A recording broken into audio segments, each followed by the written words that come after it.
गीता प्रेमियों कि अर्जुन श्री भगवान के सुनकर ऐसे बहनों लगा देखने ध्यान से सन्मुख कौरव सेनु।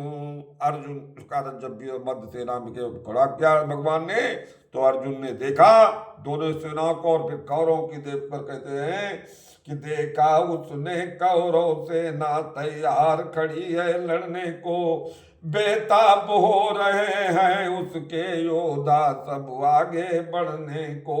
उस सेना दल में ऐसे भी कुछ वीर नजर में आते हैं जो अर्जुन के संबंधी हैं, जिनसे अर्जुन के नाते हैं।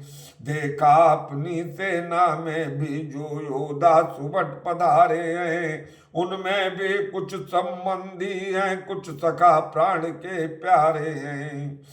तो अर्जुन दुखित चित्त हो भूल गया सब योग, दोनों दल में देख कर अपने ही सब लोग। मोह व्याप गया अर्जुन को, बात मोह जब दामने लगा तो भगवान कहते हैं अर्जुन, इन दोनों सेनाओं में जो योद्धा रण के मत वाले हैं, उनमें से कितने ही मेरे कुल वाले आपस वाले हैं। युद्ध तो आपस में ही हो रहा है तुम्हारा, वो तुम्हारे चचेरे हैं, तुम्हारे रिश्तेदार उनके। इस तरह भगवान समझाते तो रहने दो मुझको, क्षमा करो मुझको, कुछ काम नहीं होगा। हे कृष्ण यहाँ से लौट चलो, मुझसे संग्राम नहीं होगा। अर्जुन कहने लगा महाराज हमको वापस ले चलो, मैं ऐसे अपने लोगों से ऐसी धन लेकर ऐसी संपदा राज्य लेकर क्या करूंगा। तो जो सारा परिवार यो नष्ट हो रहा आज, भोगेगा फिर कौन ये इंद्रप्रस्थ का राज। तो जिन लोगों के सुख के निमित्त बहुत साज सजाया जाता है, जिन लोगों के सुख के निमित्त धन खूब कमाया जाता है, जिन लोगों के सुख के निमित्त हम नाना कष्ट उठाते हैं, जिन लोगों के सुख के निमित्त धरणी और धाम बनाते हैं, वह सभी लोग अब आए हैं जीवन न्यौछावर करने को, और प्राणों की ममता छोड़ छाड़ तैयार खड़े हैं मरने को।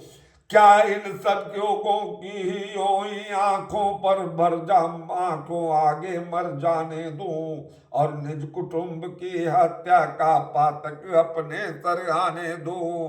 अर्जुन इस प्रकार से भगवान से कहने लगा। तो धिक्कार है उन धन दौलत को जो मिले पाप का ढंग करके, धिक्कार मिले जो राज पाटिए हाथ खून करते रंग करके।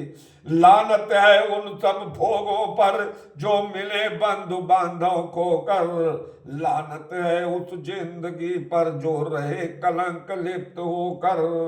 तो क्या मैं भी उनके नाई सारा संकोच मिटा डालूं, क्या जानबूझ कर भी अपने सब कुल का नाश करा डालूं। कुल का सत्यानाश है महाभयंकर पापो, मिलते हैं कुल नाश से बड़े बड़े संतापों।